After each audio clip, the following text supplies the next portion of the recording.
The morning sun painted Earth's blue skies gold when everything changed forever. Captain Juan sat in his command center, drinking his third cup of coffee and reviewing routine patrol reports. Nothing seemed different about Tuesday, March 15th, 2387. The space monitoring stations showed clear skies. Merchant ships moved peacefully through the outer solar system, and Earth's 6 billion people went about their daily lives completely unaware that their world was about to become a battlefield.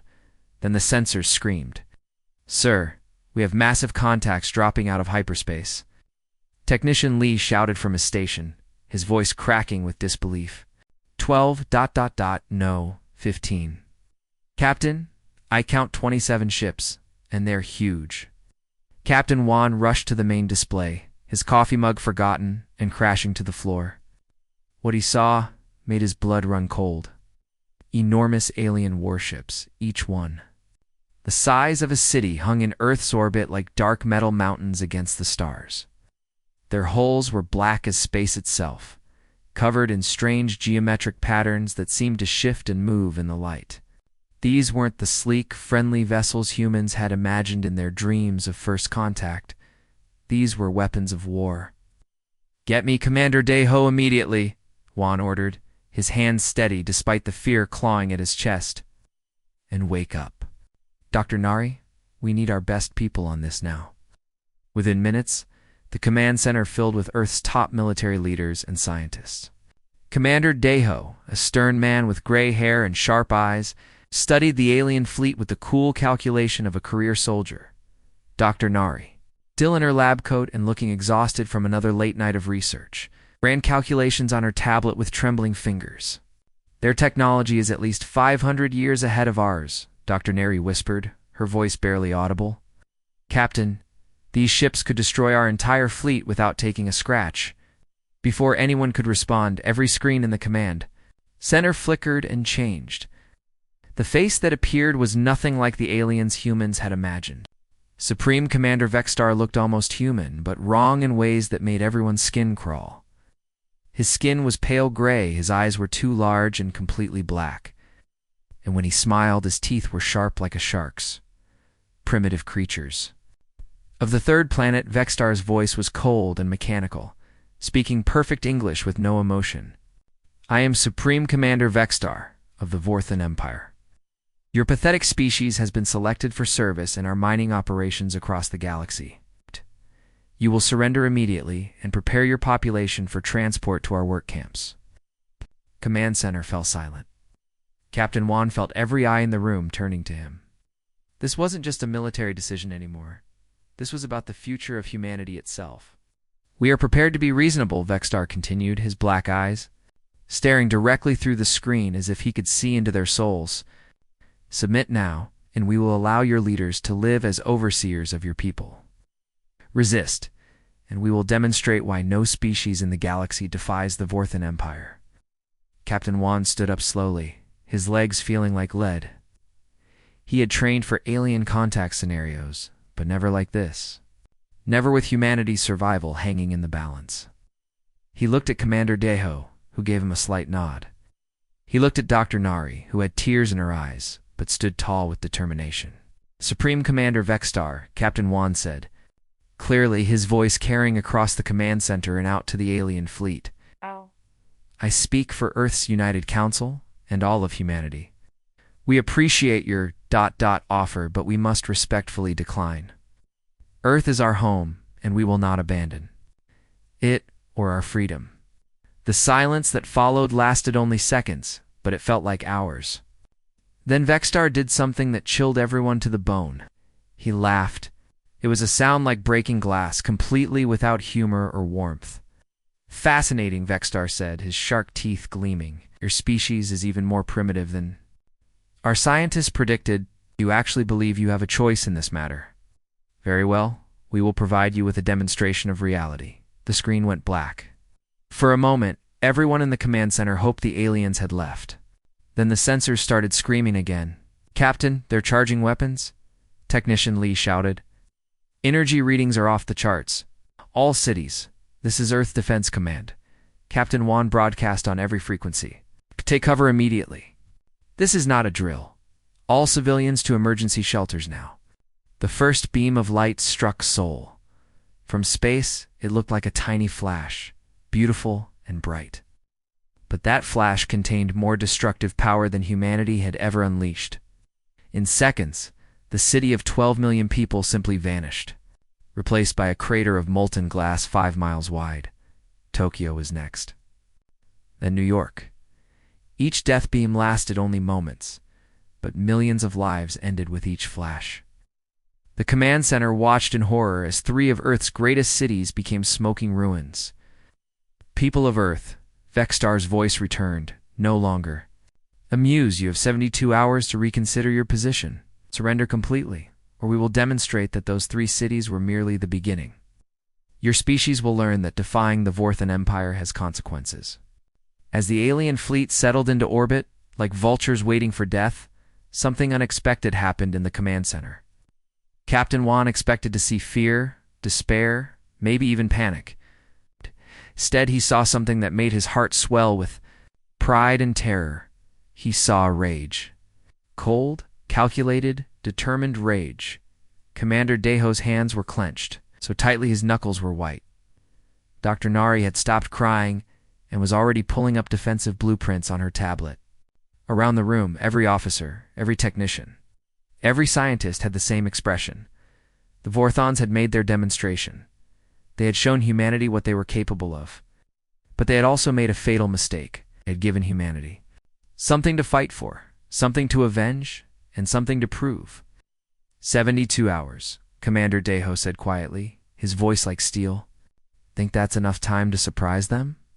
Captain Wan smiled for the first time since the aliens arrived. It wasn't a pleasant smile. Let's find out. Retried the smoke was still rising from the 3 destroyed cities when something incredible happened. Something the Vorthans had never seen before in their 500 years of conquering worlds. Instead of breaking humanity's spirit, the attack did the opposite. It woke something up inside every human on Earth. General Taemin stood in the emergency command bunker beneath the Rocky Mountains, watching dozens of screens showing the same scene repeating across the globe.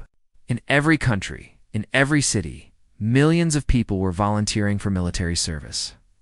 Factory workers were converting production lines to make weapons. Scientists were sharing research they had kept secret for decades. Even children were collecting scrap metal for the war effort. Sir, we have the Chinese Premier on line 1, the Russian President on line 2, the European Union Council on line 3, his aide reported breathlessly. They're all saying the same thing. Full military cooperation, no conditions, no attack. Politics. General Taemin had been planning military strategies for 30 years, but he had never seen anything like this. Ancient enemies were sharing their most classified weapons technology. Countries that had been at war just days ago were now combining their armies. The attack that was supposed to terrify humanity into submission had instead created the most unified fighting force in human history. Get me Dr. Nari, he ordered, and find Engineer Jinho. We need our best minds working on this. 3 floors below, Dr. Nari was already deep in the most important work of her life. Scattered around her laboratory were pieces of debris from the Vorthan energy weapons that had struck the cities.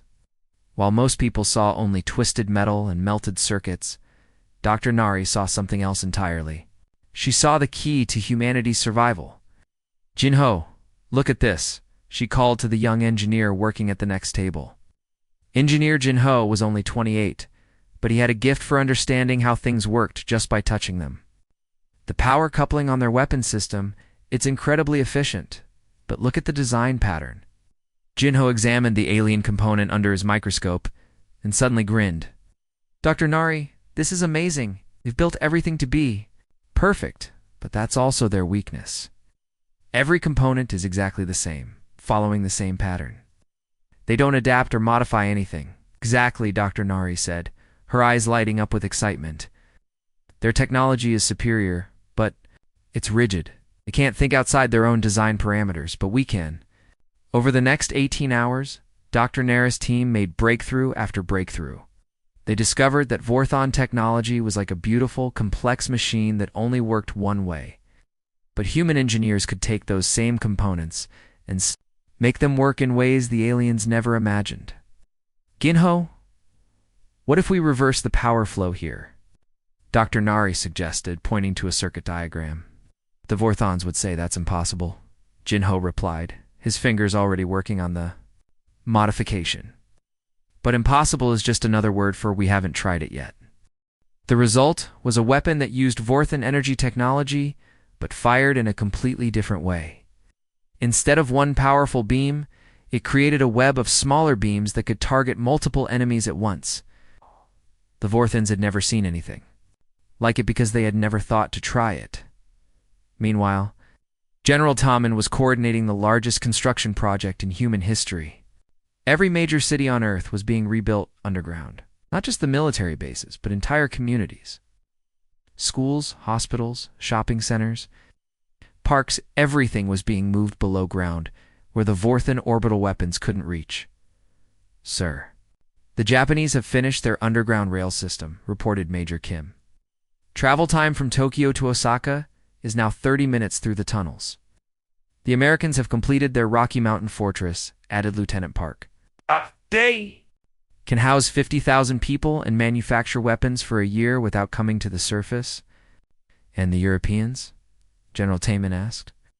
They've turned the entire Alps into a weapons factory, sir. Hidden entrances, underground production facilities, everything camouflaged perfectly. But the most impressive sight was above ground. A city that hadn't been destroyed was transforming into something that looked like a cross between a military base and a science fiction movie. Anti-aircraft weapons appeared on rooftops. Energy shields based on modified Vorthon technology protected important buildings. Factories that had made cars and computers yesterday were now producing fighter jets and plasma cannons. Engineer Jinho stood on the roof of the rebuilt Seoul Defense Center, watching the construction crews work, where the city had been destroyed. They were building something new, something stronger. Dr. Nari, come look at this, he called over the radio. The defense grid is almost complete. Dr. Nari joined him on the roof, and what she saw made her proud to be human. The entire city was now protected by a network of energy shields that could deflect the same weapons that had destroyed the original Seoul.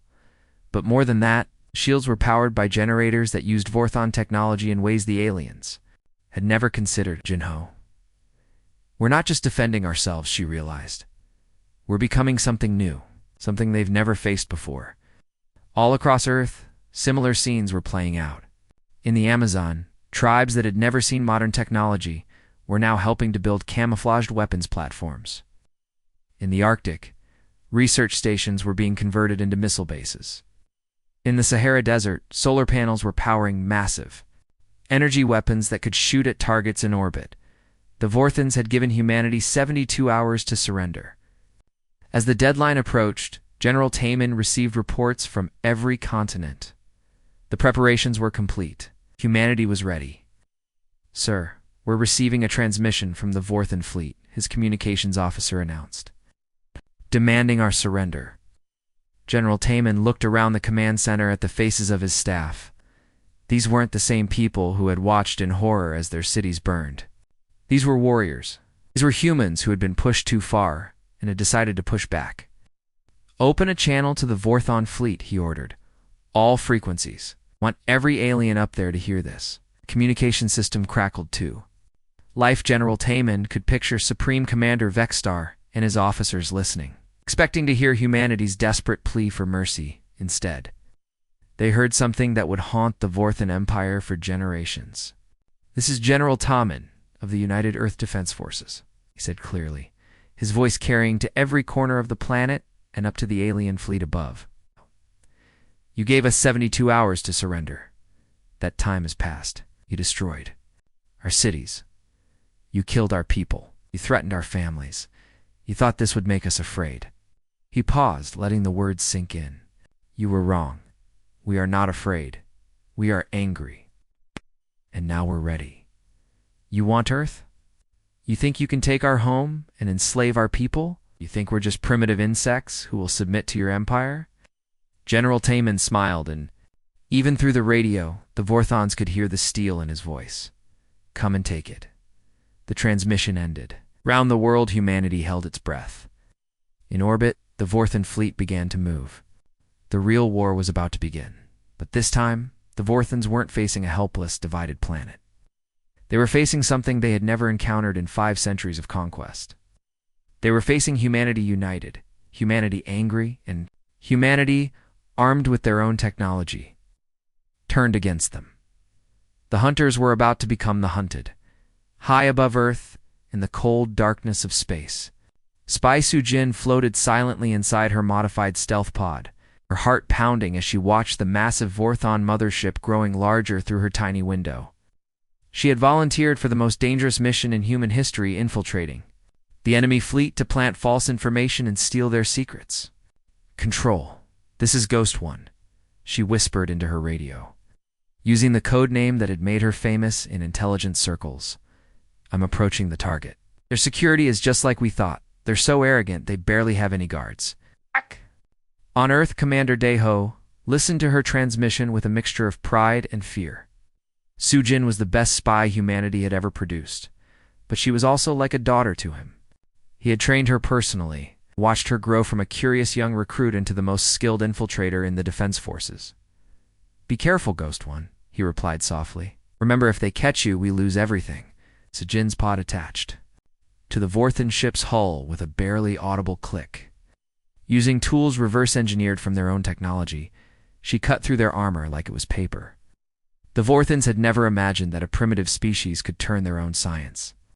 Against them, inside the alien ship, everything was strange and terrifying. The corridors were too tall, the lights were too bright, and the air smelled like metal and ozone. But Sujin had studied Vorthon architecture for weeks, memorizing every detail from the debris of their destroyed cities. She moved through the ship like a ghost, avoiding patrols and security systems. "Control, I'm in their computer network," she reported, her fingers flying over a captured Vorthon interface device. "Uploading the false intelligence now." The false information was a masterpiece of deception. It showed Earth's defenses as weak and scattered, with most of humanity's military forces concentrated in the wrong locations. It suggested that the underground cities were just hiding places for scared civilians, not fortress bunkers filled with weapons. Most importantly, it indicated that Earth had no space-based defenses at all. Every piece of false intelligence was carefully crafted to make the Vorthons overconfident. Commander Daeho had spent weeks with his best strategists, creating fake battle plans that would lure the alien fleet into the perfect position for humanity's trap. While Sujin worked inside the enemy ship, pilot Kung Su was leading the most secretive missions in human history. Flying modified stealth fighters that were invisible to Vorthon sensors, he and his squadron were placing hidden weapons platforms throughout the solar system. "Eagle 2, this is Eagle Leader." Kung Su spoke quietly into his radio as his fighter approached Jupiter's largest moon. "Platform 7 is in position, beginning camouflage sequence." The weapons platform looked like a piece of space debris, just another chunk of rock floating in the asteroid belt. But hidden inside its disguised hull were plasma cannons powerful, enough to destroy a Vorthon battleship. Human engineers had learned to hide their most dangerous weapons in plain sight. "Eagle Leader, this is Eagle 3, came another voice. "Platform 8 is deployed near Mars. The Vorthons flew right past it during their last patrol. They have no idea what's waiting for them." Kung Su smiled grimly. He had been a commercial pilot before the war, flying passenger ships between Earth and the Moon. Now he was placing weapons that could change the fate of the galaxy. The Vorthons had turned him into a warrior, but they had no idea how dangerous human warriors could be. "Control, this is Eagle Leader," he reported. "Platforms are in position. The solar system is now a minefield, and they don't even know it." Back on Earth, Commander Daeho watched the tactical display with satisfaction. 27 hidden weapons platforms surrounded Earth in a deadly web. Each one was powered by modified Vorthon technology and controlled by human creativity. Aliens had given humanity the tools for their own destruction. "Sir Ghost 1 is reporting mission success," his aide announced. "She's uploaded all the false intelligence and is preparing to extract." "And the Vorthons?" Commander Daeho asked. "We're taking the bait completely. Their fleet is moving into attack formation. Exactly where we want them." But the most beautiful part of the trap was still to come. As the Vorthon fleet prepared for what they thought would be an easy victory, They were actually positioning themselves in the worst possible place. They were surrounding Earth in a tight formation, thinking they were cornering their prey. Instead, they were putting themselves in the middle of humanity's carefully prepared killing field. Supreme Commander Vexstar stood on his bridge, studying the intelligence reports his computers had intercepted from the human networks. Everything confirmed what he had already believed. Humanity was weak, scared, and completely unprepared for real warfare. Commander, his tactical officer reported, the human defenses are exactly as our intelligence indicated, scattered, weak, and focused on the wrong areas. Underground cities are just hiding places for civilians. Perfect, Vexter replied, his shark-like teeth gleaming with satisfaction. Begin the final approach. We will destroy their pathetic resistance in one decisive strike.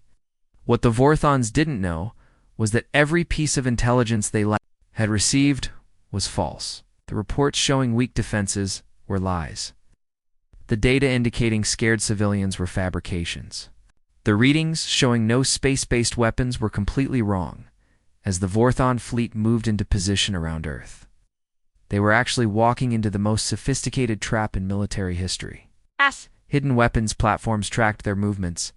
Cloaked fighter squadrons waited in the shadows. Underground cities that looked like civilian shelters were actually military fortresses armed with the most advanced weapons humanity had ever built.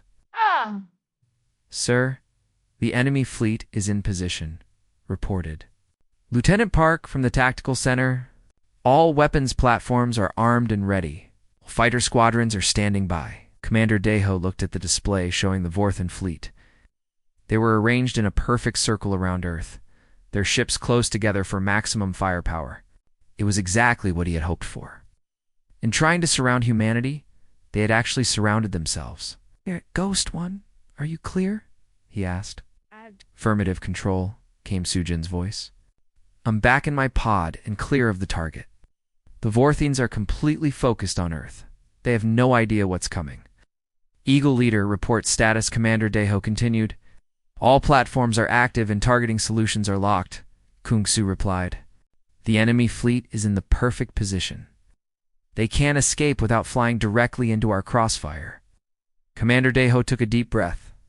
This was the moment that would determine humanity's fate. Either their trap would work, or Earth would be destroyed. There was no middle ground. All units, this is Control, he announced on the general frequency. The Vorthons destroyed our cities. They killed our people, threatened our families. They thought we were weak. They thought we were afraid. They thought we would surrender. He paused, looking at the faces of his officers. These weren't the same humans who had watched helplessly as their cities burned. These were warriors who had spent weeks preparing for this moment. They were wrong. All units, weapons free. Show them what happens when you cross the line with humanity. Trap was set. The Vorthons were in position, and humanity was about to teach the galaxy's greatest predators what it meant to be prey.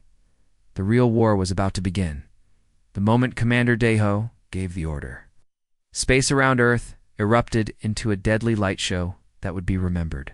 For thousands of years, what the Vorthons had thought was empty space suddenly blazed with weapons fire from every direction.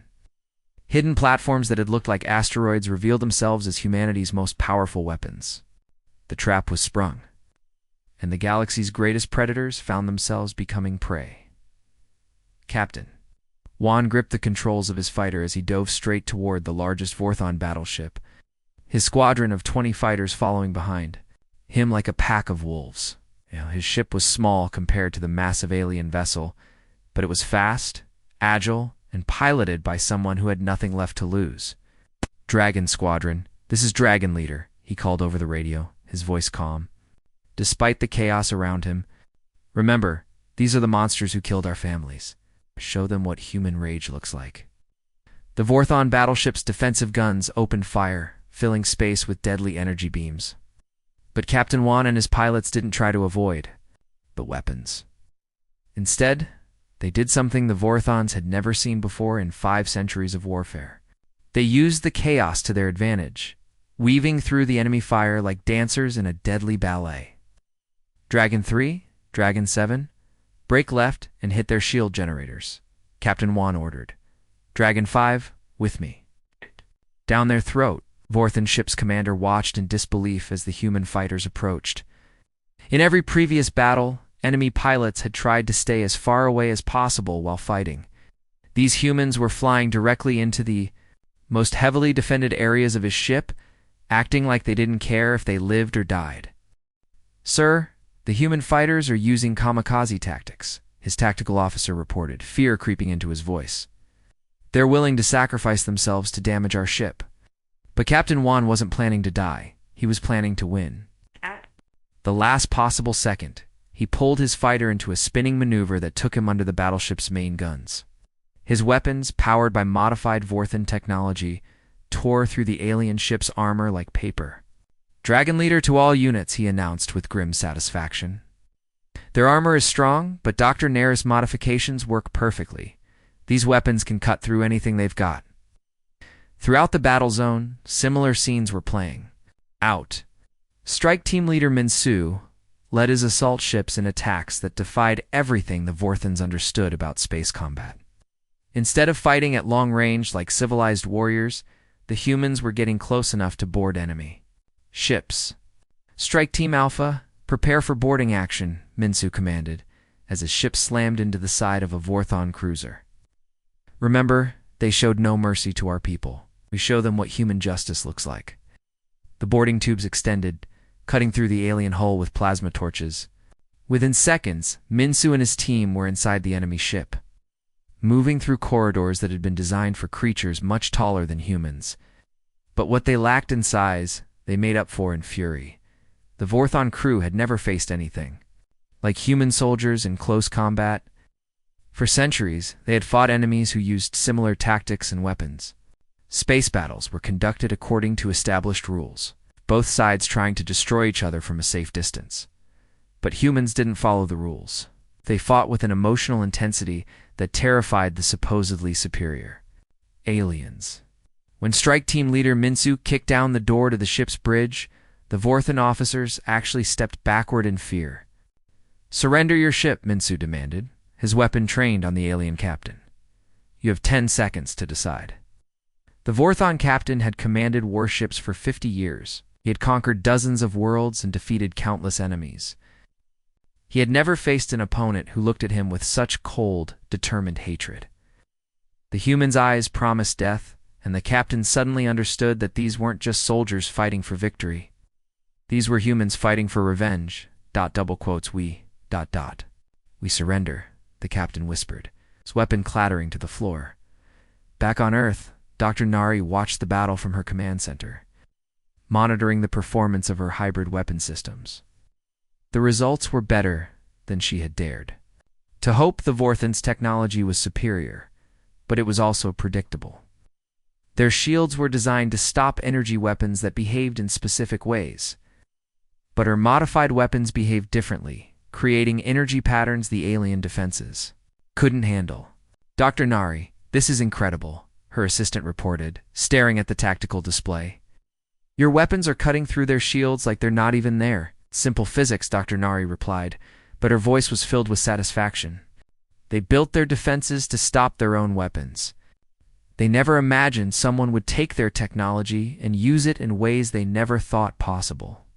The battle that the Vorthans had expected to win in minutes was turning into a disaster. Their perfectly organized fleet was being torn apart by human fighters that attacked from impossible angles. Their advanced shields were useless against weapons that shouldn't exist, and their crews were being terrorized by human soldiers who fought with a ferocity that made no sense. "Sir, we're losing ships faster than we can count," reported the Vorthan tactical officer to Supreme Commander Vexstar. "The humans are using our own technology against us, and their tactics are completely unpredictable." Vexstar stared at the battle display in disbelief. His fleet of 27 ships was being destroyed by a species he had considered primitive insects. Worse, the humans weren't just destroying his ships, they were capturing them. "How is this possible?" he demanded.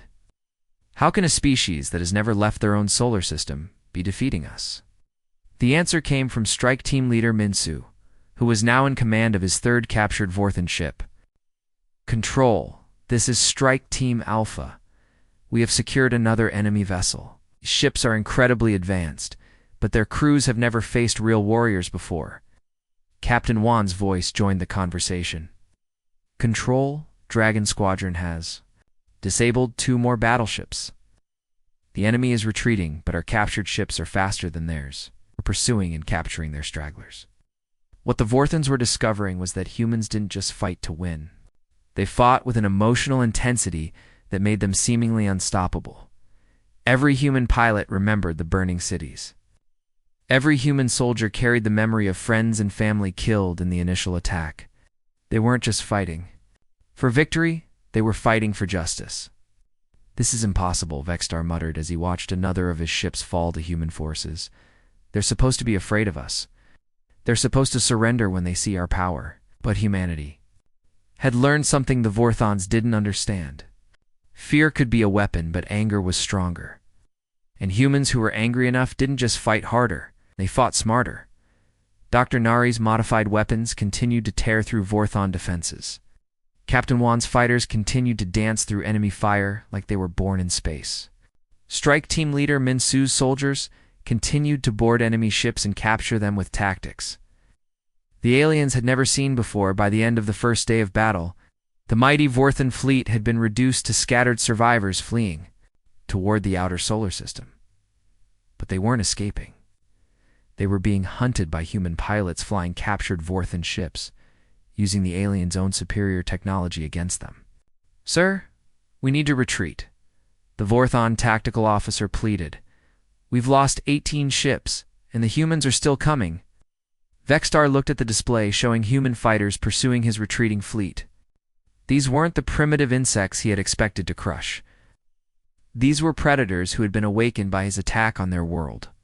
"Send a message to the Empire," he ordered, his voice hollow with defeat. "Tell them we have encountered something unprecedented. The humans are not what we thought they were. The hunters had become the hunted, and humanity was just getting started. They crossed the line with humanity and faced the consequences." Part 5. 3 months after the Battle of Earth. Admiral Sung-ho stood on the bridge of his flagship, the former Vorthon battleship, now renamed Soul's Vengeance. Around him, human technicians worked alongside aliens from a dozen different species, all united by one common goal: the complete destruction of the Vorthan Empire. The ship's bridge still looked alien, with its towering ceilings and strange geometric designs, but now it hummed with human energy and creativity. Engineer Jinho had spent weeks modifying every system, turning the Vorthon vessel into something the Empire's builders never could have imagined. "Admiral, we're receiving signals from the Nexer system," reported Communications Officer Lee Her, voice filled with excitement. "The slave colonies there are ready to revolt. They're just waiting for our arrival." Admiral Sung-ho smiled grimly. The Nexer system was home to 3 billion enslaved beings from dozens of different species, all forced to mine rare crystals for the Vorthon war machine. Soon they would be free. "Ginho, are the new weapon systems ready?" the Admiral asked. "Engineer?" Jinho looked up from his control panel, his face glowing with pride. "Better than ready, sir. I've modified the Vorthan energy cannons to fire in patterns they've never seen before. Their own ships won't know how to defend against their own technology." The genius of Jinho's modifications wasn't just in their power, but in their unpredictability. The Vorthons had built their entire military around standardized technology that worked the same way every time. But Jinho had learned to make their weapons adaptive, changing their energy patterns mid-flight to confuse enemy defenses. "Admiral, this is Diplomat the Jin," came a voice over the communication system. "I'm in position at the edge of the Nexer system. The enslaved populations are ready to coordinate with our attack." Diplomat the Jin had become humanity's secret weapon in ways no one had expected. While Admiral Sung-ho commanded the military forces, the Jin was fighting a different kind of war, a war for hearts and minds. For months, she had been secretly contacting enslaved species throughout Vorthan space, sharing the story of Earth's resistance and proving that the Empire could be defeated. "Dajin, what's the status of the local populations?" Admiral Sung-ho asked. Sir, you wouldn't believe the response we're getting, the Jinn replied, her voice filled with emotion. The Kethron miners have built hidden weapons from mining equipment. The Zeloni farmers have been sabotaging food shipments to Vorthan military bases. Even the Pixan children are helping by mapping Vorthan patrol routes. The enslaved species had been waiting centuries for someone to show them that resistance was possible. When they learned that a single planet had not only defeated a Vorthan fleet, but captured their ships and turned their own technology against them, hope spread like wildfire through the slave colonies. Admiral, we have visual contact with the Nexer system, reported the navigation officer. 3 Vorthan patrol ships are approaching to investigate. Perfect, Admiral Sung-Ho said. Gin-Ho, let's show them what their own ships can do when they're piloted by humans. The space battle that followed was unlike anything the galaxy had ever seen. The Vorthon patrol ships opened fire with their standard weapons, expecting to face either primitive human technology or stolen Vorthan equipment they could easily counter. Instead, they faced something impossible: their own ships, firing weapons that behaved in ways that defied everything they understood about their own technology. Sir, the enemy ships are trying to adapt their shields, reported Tactical Officer Park. But Jin-Ho's modifications are working perfectly. Their defenses can't handle weapons that change energy patterns randomly. The 3 Vorthan ships were destroyed within minutes. But that was only the beginning. It's news of the human fleets. Arrival spread through the Nexer system. Something extraordinary happened.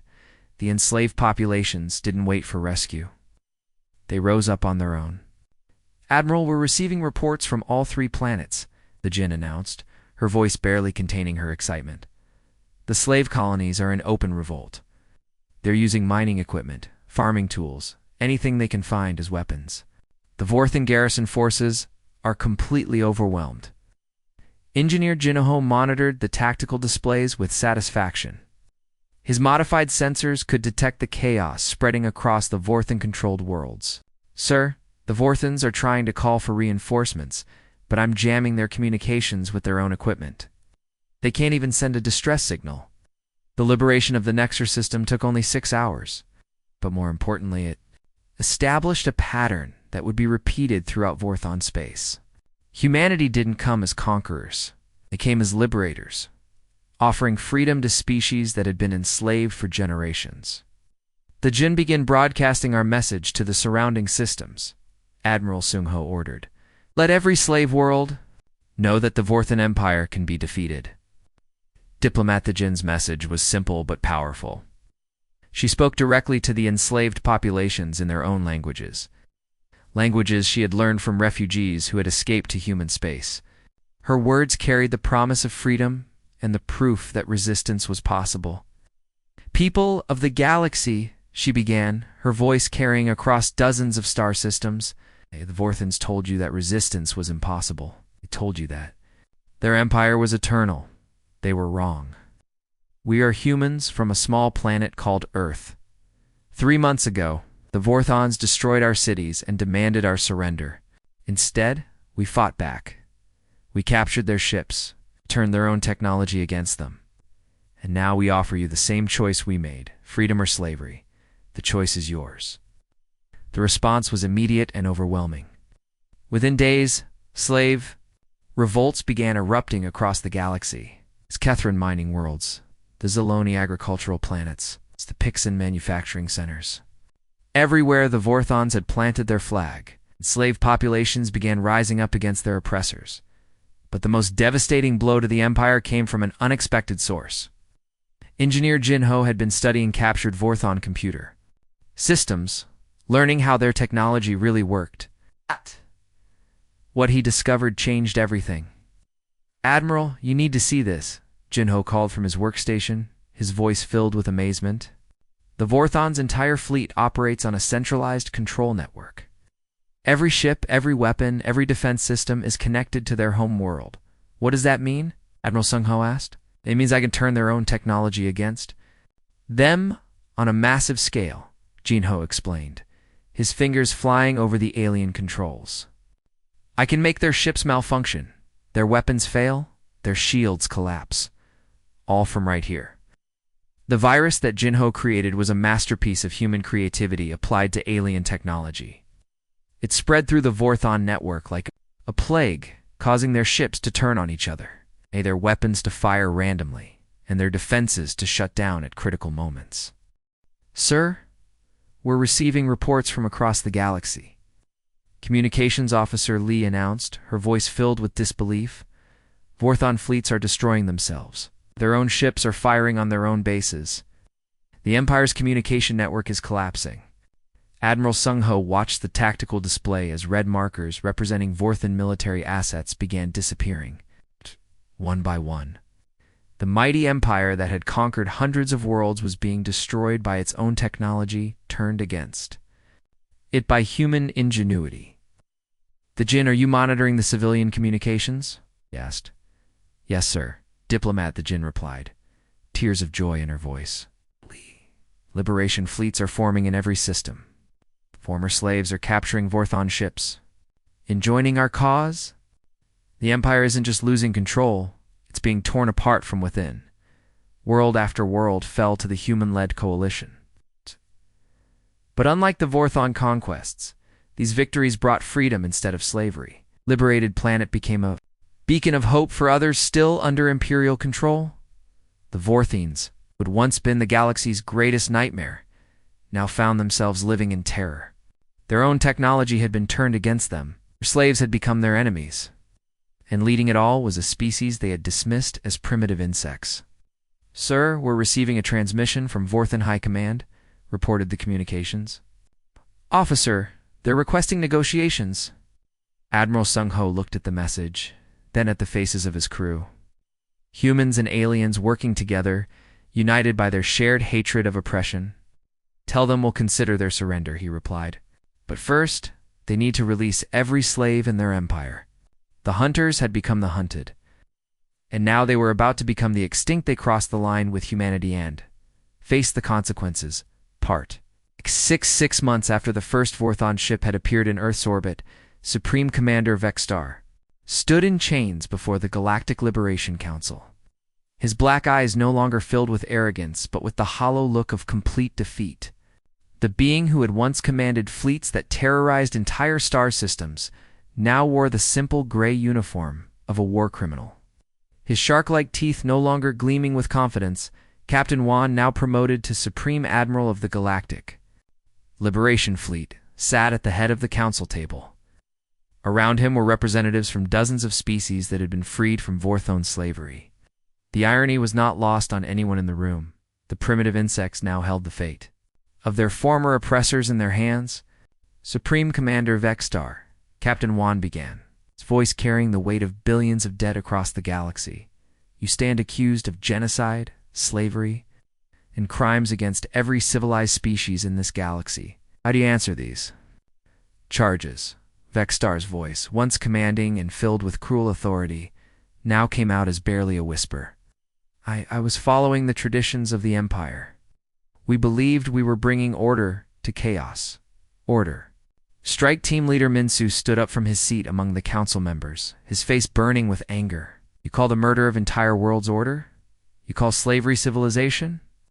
The trial had been broadcast across the galaxy, reaching every freed world and every species that had suffered under Vorthon rule. In the rebuilt cities of Earth, millions watched as the architect of their destruction faced justice. In the former slave colonies, beings who had never dared to dream of freedom watched their oppressor stand trial. Dr. Nari, now serving as the chief science advisor to the Liberation Council, presented evidence that shocked even the most hardened observers. "The genetic analysis shows that the Vorthons systematically eliminated entire bloodlines on conquered worlds," she reported, her voice steady but filled with controlled rage. "They didn't just enslave populations, they tried to erase them completely." The evidence was overwhelming. Planet after planet had been stripped of resources while their populations were worked to death. Species that had once numbered in the billions were reduced to scattered survivors. The Vorthon Empire hadn't just been conquering worlds, it had been committing genocide on a galactic scale. Engineer Jinho, who had become humanity's foremost expert on captured Vorthon technology, revealed the most damning evidence of all. Their own records show they deliberately targeted civilian populations. He testified, displaying holographic images from Vorthon databases. The attack on Earth wasn't a military action. It was terrorism designed to break our spirit. General Taman, now serving as the Supreme Military Coordinator for the Liberation Forces, stood to address the Council. The evidence shows a pattern of systematic brutality spanning 5 centuries. This wasn't war. This was extermination. As witness after witness testified, Supreme Commander Vexstar seemed to shrink smaller and smaller. The being who had once laughed at humanity's defiance now understood the true price of his empire's cruelty. The galaxy had not just defeated the Vorthon Empire, it had put it on trial for its crimes. Admiral Sung Ho, commanding the fleet that now protected the former. Vorthon Worlds reported on the Empire's complete collapse. Sir, our forces have secured the last Vorthon military installations. Their home world of Vorth Prime has surrendered unconditionally. The Empire that once controlled half the galaxy now consists of 3 planets under our protection. Diplomat. The Jinn, who had become the voice of the liberated species, presented the Council's final demands.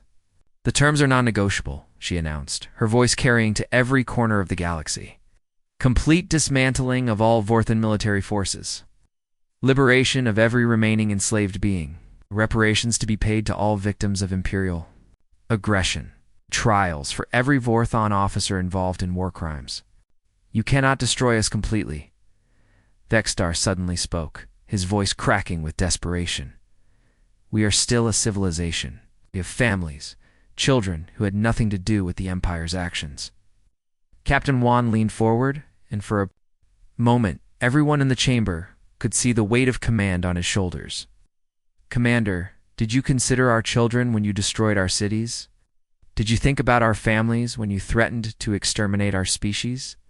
The silence that followed was deafening. Finally, Captain Wan continued, his voice softer but no less determined. But unlike you, we are not monsters. The Vorthon people will not be exterminated. They will be allowed to rebuild their civilization as equals, not masters.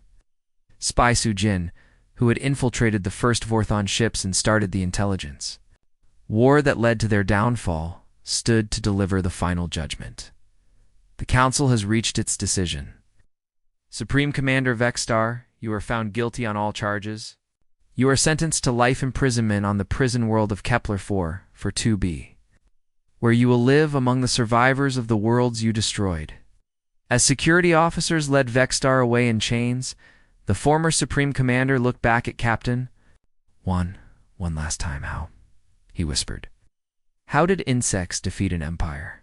Captain Wan stood up, and when he spoke, his words carried the voice of every human who had died in the Vorthon attack, every slave who had lived in chains, and every free being in the galaxy. "'Cause you made one fatal mistake," he said quietly. "You confused kindness for weakness, and peace for cowardice. You thought that because we hadn't conquered other species, we couldn't fight. You thought that because we believed in freedom, we wouldn't defend it. You were wrong." The chamber erupted in applause from representatives of dozens of species. But Captain Wan wasn't finished. "You wanted to know how insects defeated an empire? We didn't defeat you because we were stronger. We defeated you because we were right. And when you fight for freedom, for justice, for the protection of the innocent, the entire galaxy will stand with you." As Vexstar was led away to begin his life sentence, a new chapter began for the galaxy. The Galactic Liberation Council, headquartered on Earth, became the foundation for an alliance based on cooperation rather than conquest. Former enemies worked together to rebuild what the Vorthons had destroyed. Scientists shared knowledge freely. Resources were distributed based on need, not power. The story that had begun with humanity facing extinction ended with Earth becoming the beacon of hope. For the entire galaxy, the species that had been dismissed as primitive insects had become the galaxy's protectors. Not through conquest, but through liberation. In the final scene, as Earth's sun set over the rebuilt city of Sol, children from dozens of different species played together in parks that had once been bomb craters. Above them, ships from across the galaxy flew peacefully through skies that had once been filled with Vorthan warships. The lesson was clear to every being in the Vorthem. Never underestimate humanity's capacity for both compassion and vengeance. Cross the line with humanity and face the consequences. But stand with humanity and find allies who will fight beside you until the end of time. The Vorthons had learned this lesson too late. The rest of the galaxy had learned it just in time.